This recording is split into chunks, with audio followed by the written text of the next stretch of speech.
Hey there.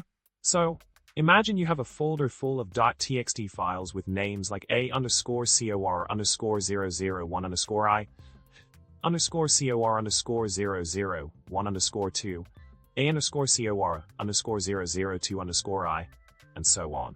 The problem here lies in the unpredictability of the number of drafts for each document, making it tricky to extract only the final drafts.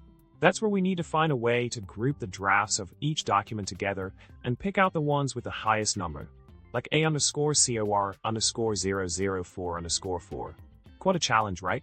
Now, let's delve into the solution. By utilizing as.roman function, we can simplify the manipulation of Roman numerals. The code snippet provided splits the files into lists based on what appears before the last underscore. Then, it identifies the element with the maximum Roman numeral value after the final underscore. It's a clever way to streamline the process and ensure we capture the latest drafts accurately.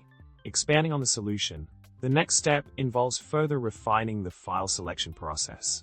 By structuring the file names into a defined format, we can pinpoint the document drafts with the highest Roman numeral values.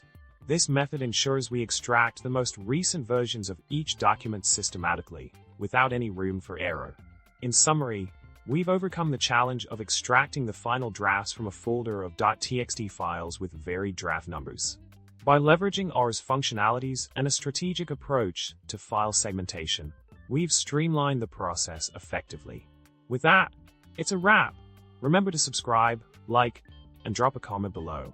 Stay tuned for more tech hacks and witty insights. See you next time.